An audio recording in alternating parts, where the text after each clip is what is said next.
साथियों नमस्कार, आप देख रहे हैं हमारे YouTube चैनल। जैसा कि आप जानते हैं, खबरें वही दिखाते हैं जो बहुजनों के लिए जरूरी होती है।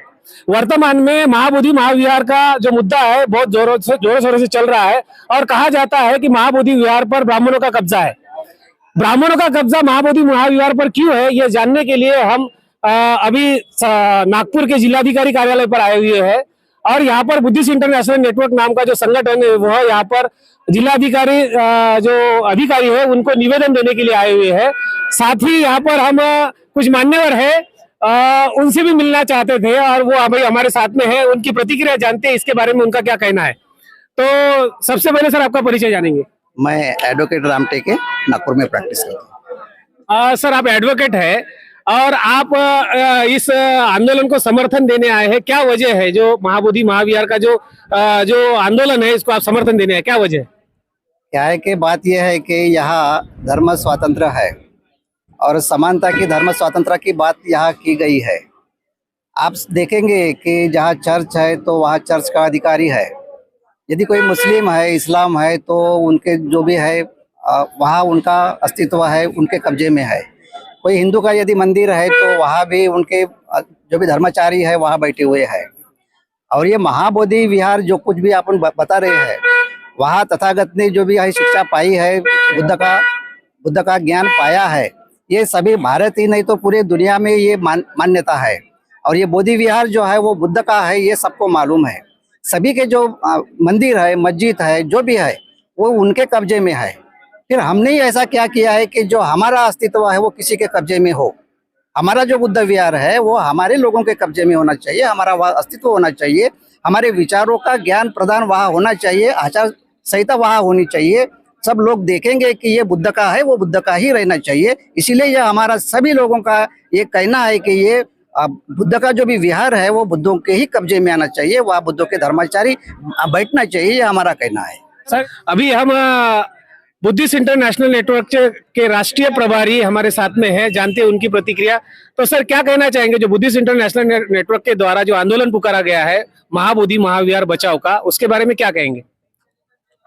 महाबोधि महाविहार मुक्ति आंदोलन बुद्धिस्ट इंटरनेशनल नेटवर्क के द्वारा राष्ट्रव्यापी स्तर पर चलाया जा रहा है। इसकी पृष्ठभूमि अगर मैं बताऊं तो देश में डीएनए के आधार पर यह सिद्ध हो गया कि ब्राह्मण भारत के रहने वाले नहीं है, यूरेशियन है। अब यूरेशियन लोग भारत में आ गए, उन्होंने देश में कब्जा कर लिया। पहली बात सबसे पहला सवाल ये है, सबसे महत्वपूर्ण सवाल है, आप ब्राह्मणों को बार बार विदेशी कह रहे हो, क्या वजह है इसके पीछे?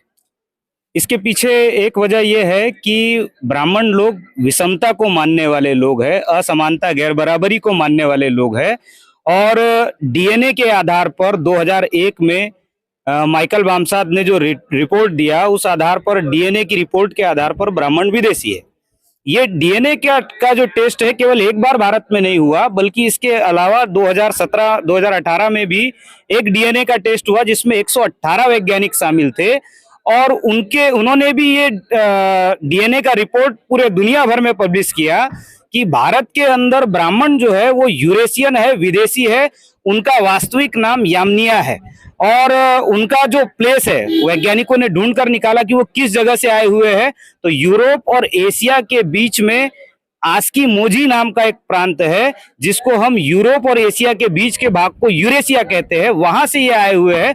वैज्ञानिकों ने यहाँ तक डिटेल पूरे दुनिया वालों को निकाल कर दिया कि इनका डीएनए यहाँ के लोगों के साथ में मिलता है और ये यामनिया लोग हैं, जंगली लोग हैं, असभ्य लोग हैं और बर्बर लोग हैं।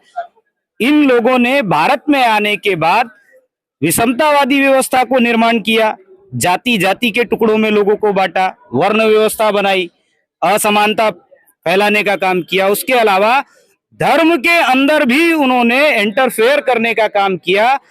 ब्राह्मण धर्म के विरोध में ही देश में अलग अलग धर्म आए।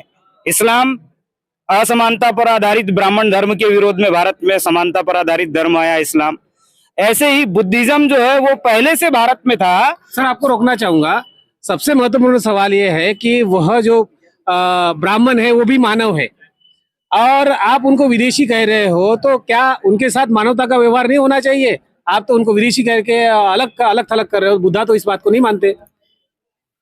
देखिए, दरअसल लोगों को जानकारी का अभाव है कोई भी इंसान इंसान होना सही है, लेकिन जैसे ही इंसान ब्राह्मण हो जाता है तो ब्राह्मण होने का मतलब है उसका जनेऊ संस्कार होता है।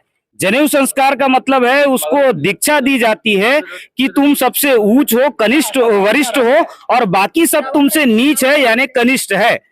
जैसे ही आदमी जनेऊ धारण करता है, उसका जनेऊ संस्कार होता है, वो आदमी ऊंच नीच को मानने वाला हो जाता है। जो बाबा साहब अम्बेडकर ने एक जगह पर कहा है, धम्म क्या है, धर्म क्या है। तो इस संबंध में बाबा साहब अम्बेडकर कहते हैं एक इंसान दूसरे इंसान के साथ कैसा आचरण करता है, अगर वो समानतापूर्ण, स्वतंत्रता, न्यायपूर्ण व्यवहार करता है तो माना जाएगा कि उसका आचरण धम्म प्रणीत है।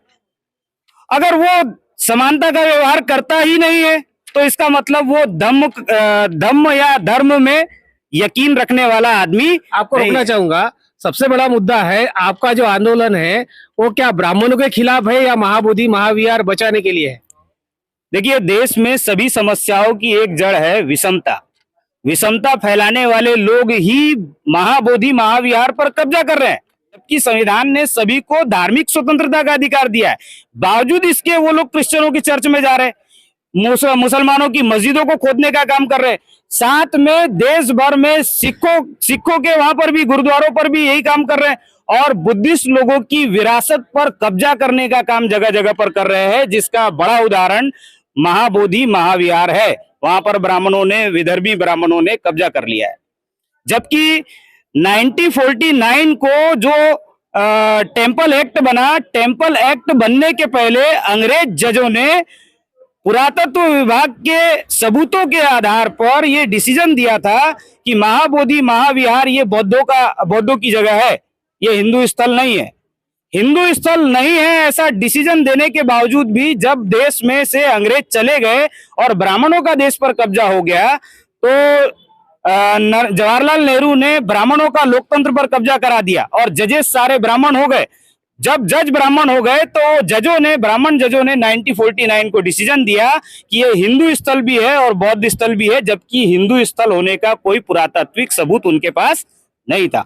बिना सबूत के उन्होंने डिसीजन दिया। और आपको बाबरी मस्जिद का उदाहरण देकर बताता हूं कि बाबरी मस्जिद के केस में राम मंदिर पर जो डिसीजन सुप्रीम कोर्ट के जजों ने दिया, वो डिसीजन आस्था के आधार पर है, जबकि कोर्ट में आस्था को आधार नहीं बनाया जाता, सबूत को आधार बनाया जाता है। लेकिन भारत में जो ब्राह्मण जज है उन्होंने आस्था को आधार बनाकर राम मंदिर का डिसीजन दिया। ये बात किसी से छुपी हुई नहीं है। धन्यवाद सर। लेकिन अभी आपका जो आगे का पड़ाव है इसके बारे में हमें जानकारी बताएं। हमारा आगे का 5 चरणों में आंदोलन है। पहले चरण का आंदोलन आज पूरे देश में एक साथ 625 जिलों में ज्ञापन देने का मामला था। दूसरा जो चरण है हमारा, दूसरे चरण में 8 मार्च को पूरे देश भर में 625 जिला मुख्यालयों पर धरना प्रदर्शन का कार्यक्रम होगा और तीसरे चरण में प्रदर्शन रैलियों का कार्यक्रम जिला मुख्यालयों पर 22 मार्च को होगा। चौथे चरण में 9 अप्रैल को 2000 से लेकर 10,000 लोग प्रत्येक जिला मुख्यालय पर 625 जिलों में जेल भरो आंदोलन करने वाले हैं और ये जेल भरो आंदोलन आक्रामक होने वाला है। इसके अलावा 1 जुलाई को यदि इससे भी सरकार नहीं मानती है तो हम लोग 1 जुलाई को आक्रामक तरीके से भारत बंद करने का काम करेंगे। ये आक्रोश, जन आक्रोश लोगों का बढ़ता जा रहा है। धन्यवाद सर। कोई भी आंदोलन बगैर महिलाओं से आगे नहीं बढ़ता और कोई भी घर बगैर महिलाओं के आगे बढ़ नहीं सकता। उसी तौर पर बुद्धिस्ट इंटरनेशनल नेटवर्क की ओर से जो महिला विंग है वो भी हमारे साथ में है। जानते हैं उनकी प्रतिक्रिया। मैडम, आपका परिचय बताएं। जी, मेरा नाम पुष्पांजलि है और मैं बुद्धिस्ट इंटरनेशनल नेटवर्क की राज्य प्रवक्ता हूँ। आप प्रवक्ता होने के नाते जो अभी पूरे देश में और विदेश में भी एक चर्चा गूंज रही है कि महाबोधि महाविहार पर ब्राह्मणों का कब्जा है, उसे मुक्त कराया जाए, इसके बारे में क्या कहेंगी? जी बिल्कुल, सभी धर्मों की अपनी अपनी जो आस्था का केंद्र है, वो सभी धर्मों के अपने अपने गुरु होते हैं, अपने अपने संत होते हैं, अपने अपने मंत्र होते हैं। तो बुद्धिस्ट जो विरासत है उस पे गैर मतलब बुद्धिस्ट का कब्जा कैसे हो सकता है? ये तो बुद्धिज्म के विरोध में बिल्कुल आसानी से कह सकते कि ये सोची समझी साजिश के तहत सब कुछ हो रहा है और ये क्यों हो रहा है? क्योंकि ये जो है ना, ये इतिहास है। इतिहास क्या है? प्रेरणा है। प्रेरणा क्या है? तो प्रेरणा से जो हमारा आत्मविश्वास होता है, मान होता है, सम्मान होता है, उससे ये सारा जुड़ा हुआ मामला है। और जिनके पास ये नहीं रहता ना, वो इस देश में गुलाम हो जाता है। जिनके पास ये रहता है वो इस देश का शासक बनता है। तो ये सारी धरोहर हमें हमारे इतिहास के ओर जब लेके जाती है तो हमें पता चलता है इस देश के हम शासक थे।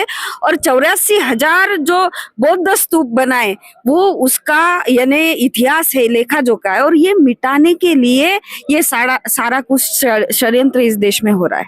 कहा जाता है कि कोई भी धर्म का अगर प्रचार प्रसार करना हो तो महिलाओं के सिवा आगे बढ़ नहीं सकता।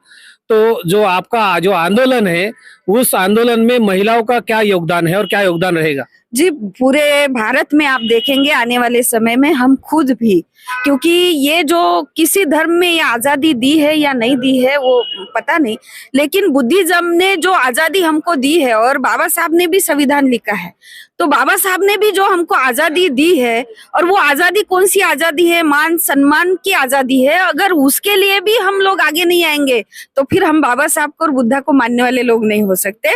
और बुद्धिज्म में जितनी भी महिलाएं हैं ये सब जानती है कि ये मान सम्मान जो है ये हमारे महापुरुषों के बदौलत दिया है। और उसके लिए बड़ी तादाद में आप देखेंगे कि आने वाले समय में जो भारत बंद है या जेल भरो है, उस जेल भरो में सबसे ज्यादा महिलाओं की संख्या रहने वाली है। धन्यवाद मैडम। तो साथियों, कहा जाता है कि भारत यह बुद्ध भूमि है, और बुद्ध भूमि होने के नाते जितने भी टेम्पल है वह बौद्ध स्थल है, ऐसा कहा जाता है। इसके इतिहास में साक्ष्य मिलते हैं। तो आने वाले समय में बुद्धिस्ट टेम्पल को जो मुक्त कराने का जो आंदोलन चल रहा है वो कहाँ तक पहुंचता है, बल्कि खबर आपको देते रहेंगे। तो आप लाइक कीजिए, शेयर कीजिए, सब्सक्राइब कीजिए। धन्यवाद।